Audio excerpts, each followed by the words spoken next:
그러면 간화선 할 때 이 선은 설명을 했고요. 이 선은 간화 메디테이션 혹은 화두 메디테이션 이렇게 정의가 된다고 했는데, 그러면 간화선이란 게 뭐냐? 이제 이걸 말씀드리려고 합니다.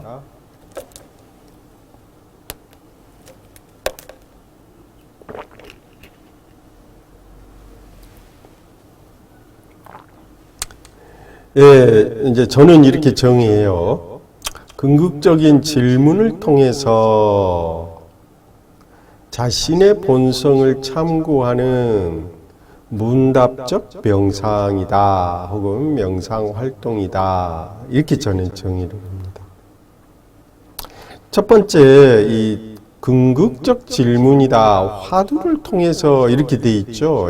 그래서 이 간화할 때 이 화자는 화두를 뜻해요. 이 화는 정확하게는 선문답화예요. 스승과 제자 간에 문답하는 것이죠. 그런데 그 문답에는 그 본성과 관련된 걸 주로 하더라. 오늘 밥을 뭘 먹을 건지, 회사에 오늘 장사는 잘 됐는지,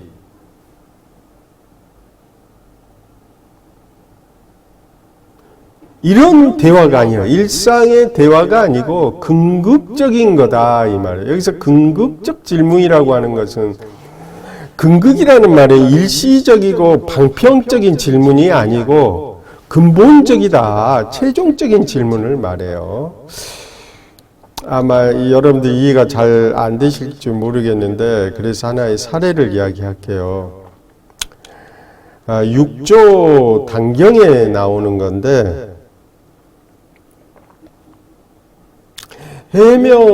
해명수자가 6조를 뒤쫓아 갔어요.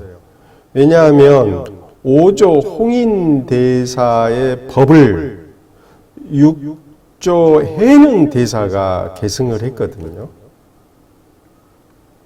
해능이 깨달음을 얻었고, 그 깨달음을 홍인대사의 그 인가를 받아서 승인이 받았단 말이에요. 그래서 한밤중에 그 길을 떠났죠. 그런데 이 소식이 나중에 전해지니까 해명이라고 하는 이 스님이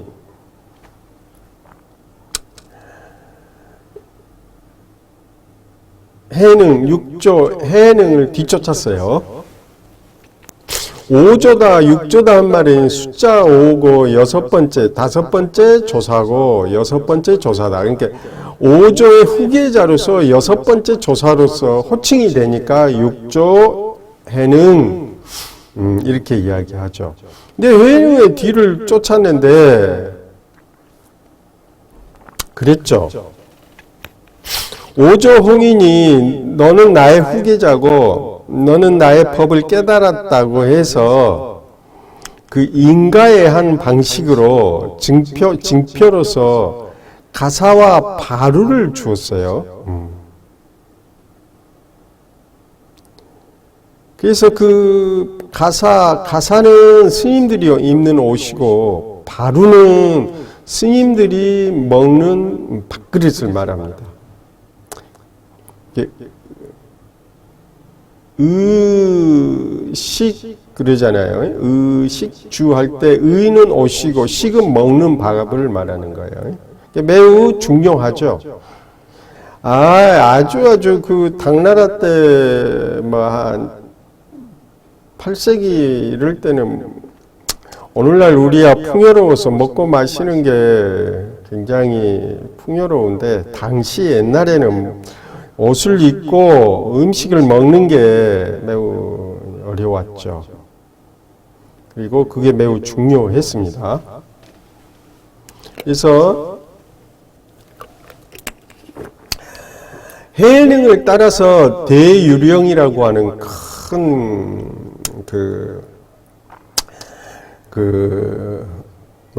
산을 넘어가죠. 900m 이상의 이제 고개죠. 근데 그곳까지 쫓아왔어요. 예, 그러니까 강북에서 강남까지 쭉 쫓아온 거예요. 그래서 뒤쫓아오는 그 해명 수자를 보고 해능이 이 대사께서 그 가사와 바루를 바위 위에다 올려놓고 바위 뒤로 숨었어요. 재밌죠? 근데 물론 이제 도난권 6조 단계는 이 이야기가 안 나오고 해운본 이후에 이제 도난권은 8세기 때 제작이 됐고요. 10세기 무렵에 제작된 해운본에서 이렇게 나오는 이야기예요. 그래서 해명이 와가지고 그 바루와 가사를 이렇게 붙잡고 들어 올려서 자기가 이렇게 가지려고 했다는 거죠. 근데 가사와 바루가 안 들려져요. 바위에 달라붙어가지고. 그래서 깜짝 놀란 이 해명 수자는 해능 이 6조 대사를 부르면서 내가 여기까지 쫓아오는 것은 이 가사와 바루가 욕심나서 쫓아온 게 아니다.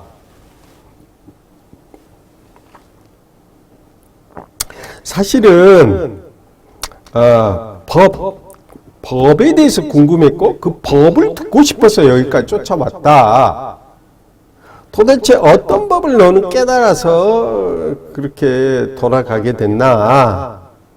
나는 그동안 그 홍인 문화에서 공부하고 오랫동안 살았지만 여전히 깨달음을 못 이루었다. 근데 너는 그렇게 깨달음을 얻어서 멀리 그곳을 떠날 수 있어서 그래서 뒤쫓아왔다. 어떠세요? 여러분들 재미있으세요? 네, 법을 이렇게 이런 걸 구도형 종교라고 그럽니다. 종교 사회학에서는 이런 스타일을 뭐라고 부른다고요? 구도형 종교.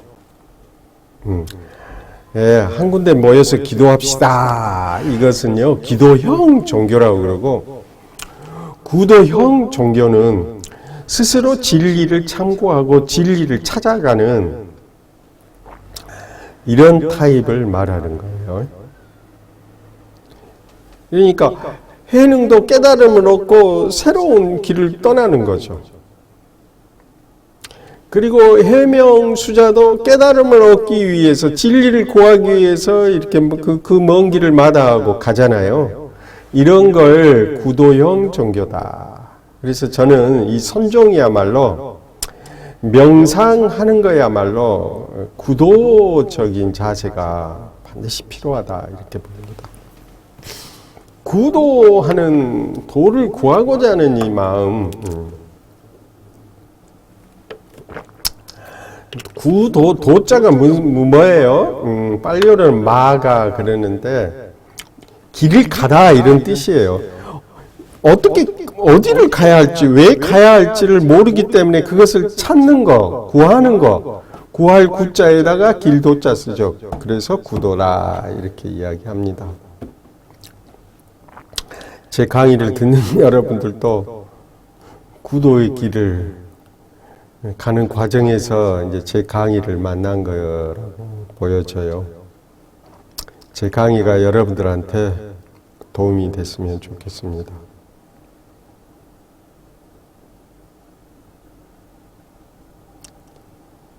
그랬더니 해능이 바위에 숨었다가 다시 나타나서 그렇다면 도를 구하기 위해서 날 쫓아왔다면 내가 질문을 해볼 테니까 그 질문에 대해서 답을 해봐라 이렇게 이야기를 합니다. 그러니까 질문하는 거예요. 간화서는 이렇게 질문을 통해서 구도를 해가는 거예요. 그러면 질문을 하면 질문을 하는 사람이 있어야 되고 받아야 되는 사람이 있잖아요. 그래서 그것을 문답한다 이렇게 이야기하는 거예요. 이렇게 문답한다.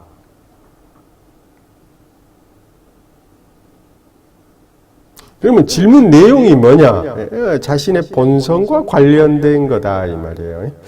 뭐라고 묻냐면 선도 생각하지 말고 악도 생각하지 말라. 그럴 때 명상자, 해명상자의 본래 면목, 진면목, 본래의 얼굴과 눈은 무언가?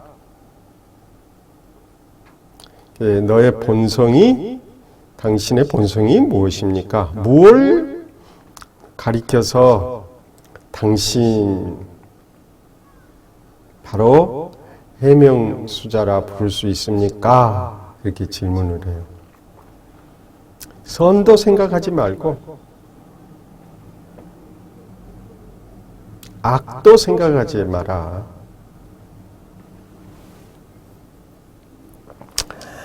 진리를 구하러 온 것은 어때요? 선이죠.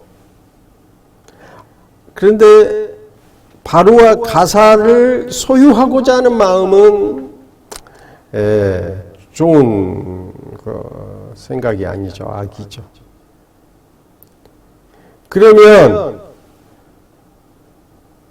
선도 생각하지 말고 진리를 구하겠다는 그 생각도 하지 말고 바로와 가사를 취하겠다는 그 마음도 내지 않을 때 그대의 본래 면목, 본래의 면목, 본래의 본성, 본래의 자성은 무언가?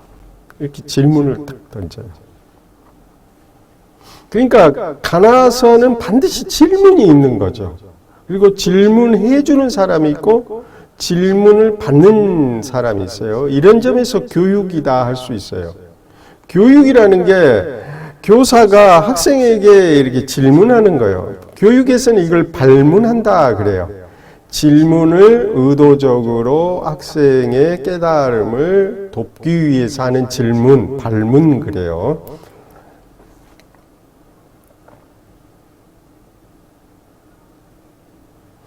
그 순간에 질문을 받는 순간에 이 해명수자가 깨달았어요.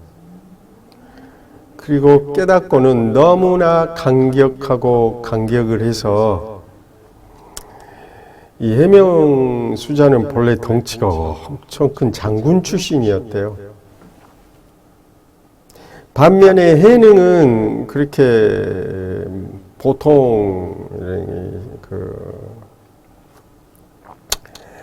보통이었죠. 크지가 않았어요. 그런데 이 덩치가 큰 해명수자가 넙죽 해능 앞에 절을 했어요.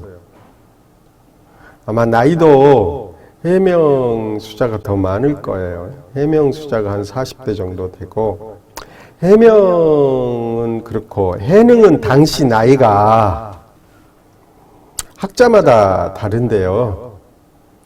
최고로 많이 봐줄 때가 36이라고 하는 사람도 있고요. 20대 최소는 20대 초반이라고까지 추측하는 사람이 있습니다. 그런데 문헌 증거에 의하면 대부분 한 30대 초반에 33살, 4살 정도 이 정도로 하고 있습니다. 그리고 해명은 속가에서 출가하기 전에 장군 출신이었으니까 나이가 거의 40, 50대가 됐잖아요. 그래가지고 근데 어때요? 내가 보기에는 이 두 사람 다 너무 순박해요. 그리고 진솔하고 그래서 그 순간에 두 사람의 마음이 통한 거예요. 이심, 전심. 그래서 모든 형상과 모양을 다 걷어치우고 사회적인 나이와 그 직책을 다 버리고 이렇게 두 사람이 이렇게 하나로 손을 잡고 그 감격을 했습니다. 참 아름다운 장면이 아닌가요? 근데 여러분들은 그런 질문을 할 수 있어요. 아니 도대체 그 질문 내용을 단 한 번에 이렇게 깨달을 수 있을까? 근데 이 해명수자는 오랫동안 수행을 해왔고 또 진리를 구하기 위해서 구도의 길을 먼 길을 이게 뒤쫓아온 그 절박함과 열정이 있잖아요. 그래서 딱 한마디 듣고 그 자리에서 깨달았죠. 선도 생각하지 않을 때, 악도 생각하지 않을 때 너의 본래의 면목은 무엇인가?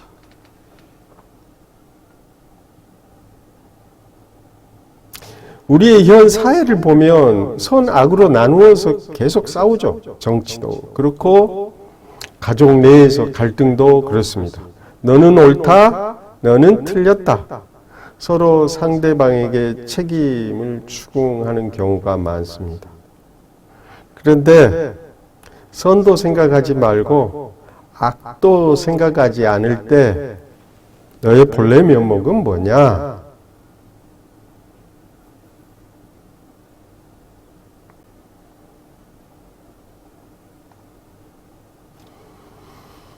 아마도 해명 스님은 그 순간에 그 경이로움과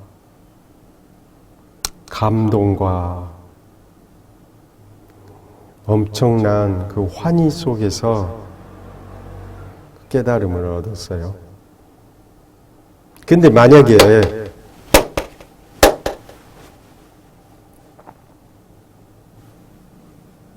제 손뼉 소리에서도 환희심과 거룩함과 놀라운 그 경이로움을 함께 한다면 마찬가지입니다.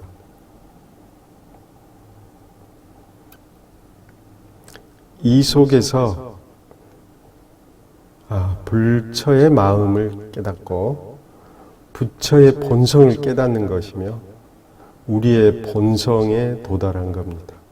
이게 간화선이에요. 근데 만약에 이 속에서 그런 경이로움과 그런 엄청난 그 감동을 받지 못했다면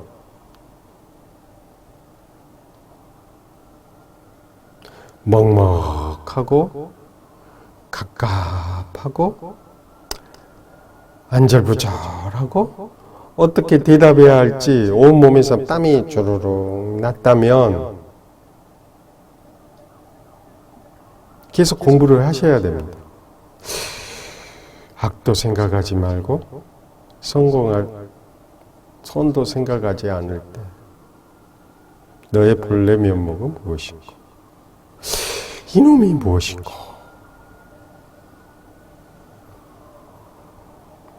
이렇게 질문을 하셔야 됩니다.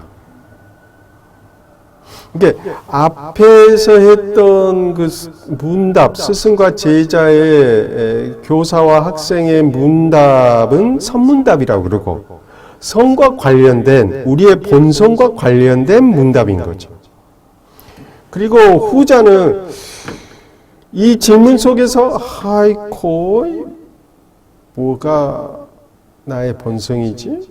선도 아니고 악도 아닌 본래 나의 본성, 본래 면목이 뭐지? 라고 질문을 해서 이렇게 참고하고 이렇게 길을 찾아가는 것은 간화선이다. 이렇게 이야기하는 거죠. 그러니까 이 간화선은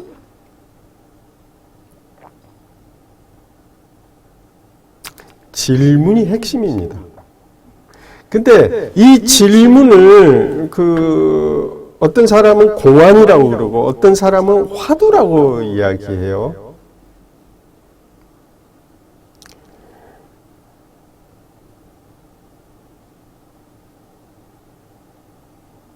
공안은 그거예요. 공공이다 이런 뜻이에요. 공적인 거다. 사적인 것이 아니고 공적인 할 때 공이고, 안은 책상 안입니다. 공안.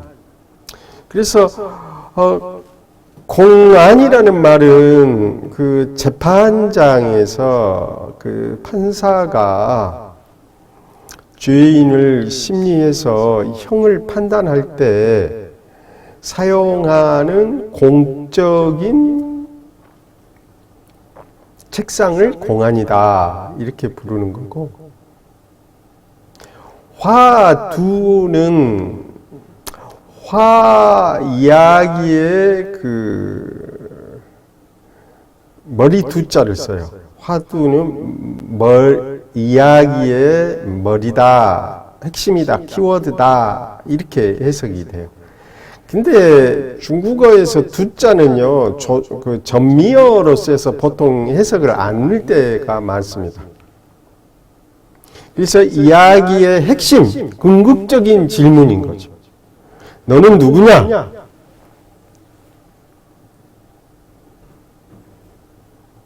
나라고 하는데 무엇을 나라고 할 거냐? 라고 이렇게 궁극적인 자기 자신에 대한 질문을 이제 화두라고 그럽니다.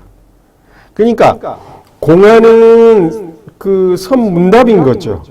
해능과 해명과 대유령에서 900고지에서 나눈 대화는 공안이죠. 그렇지만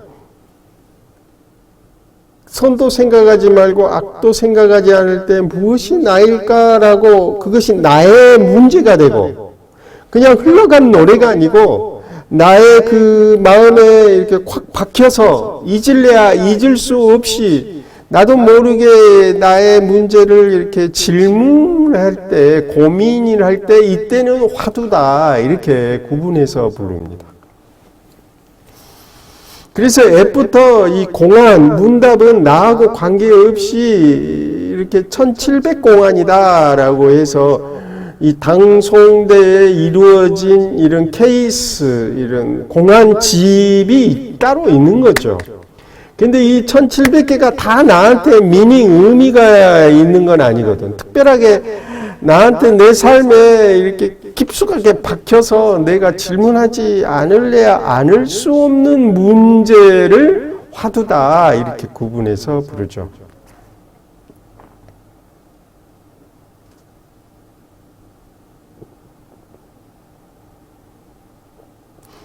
그래서 아까 명상이라는 것은 고요히 눈을 감고 바르게 생각하는데 뭘 생각하느냐?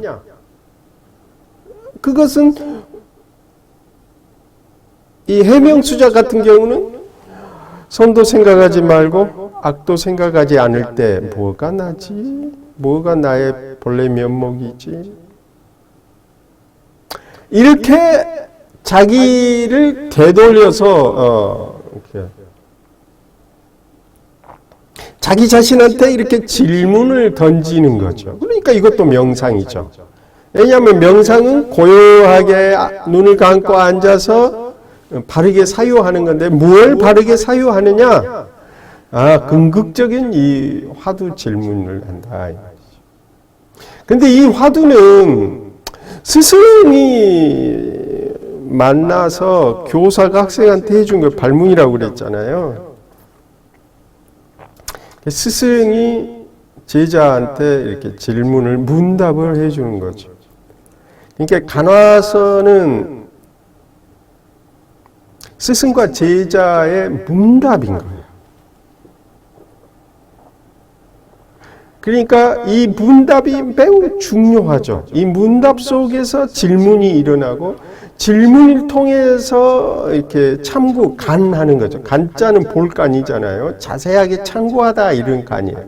자세하게 참고해서 결론은 어디에 도달하느냐? 자신의 본성, 그 불성에 도달한다 이 말이에요.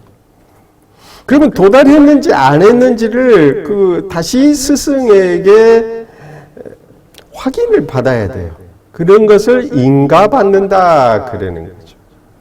반드시 스승한테 가서 그 확인을 받아서 인가를 받으셔야 된다. 잘못된 곳에 가가지고 도착했다라고 오해할 수 있잖아요.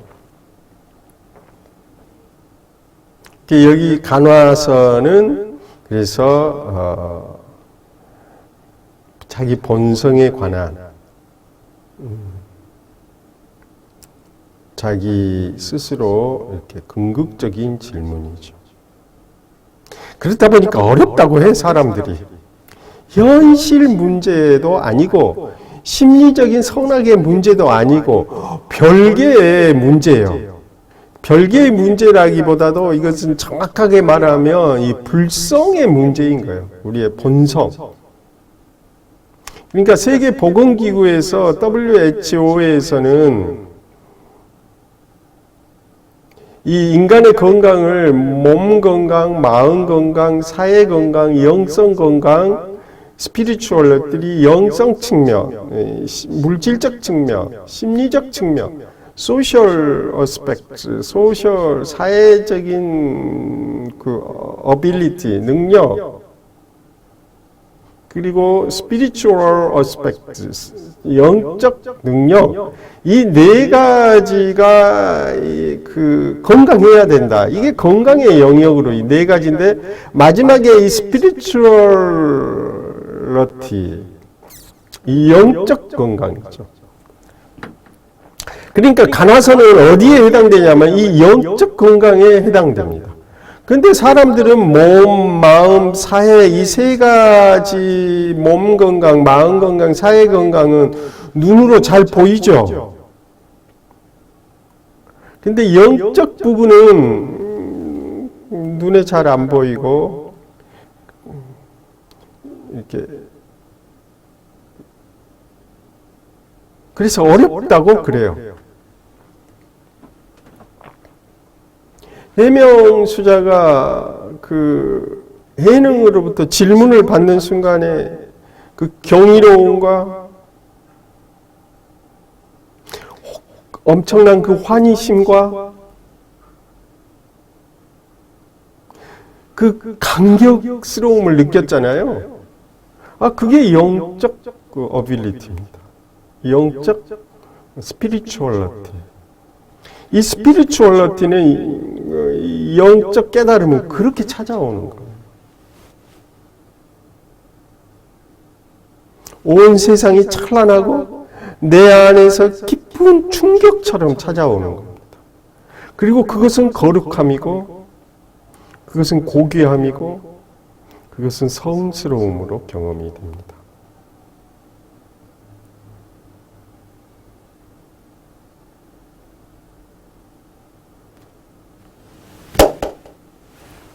어떤가요? 이 박수 소리가 그냥 평범한 거고 그냥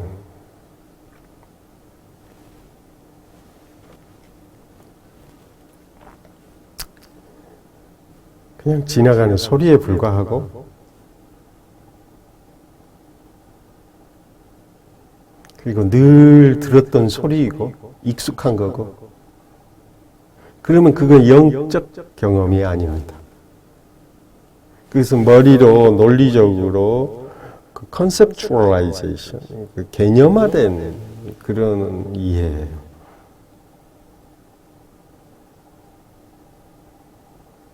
그래서 나한테 인연이 있어야 되는 거죠. 그리고 그 인연을 찾아서 떠나는 걸 구도다 그럽니다. 구도의 길을 걷는다 그러는 겁니다. 앞으로 이 구도의 길에 대해서 이 선문답과 가나선에서 제가 이야기하려고 하는 주제입니다.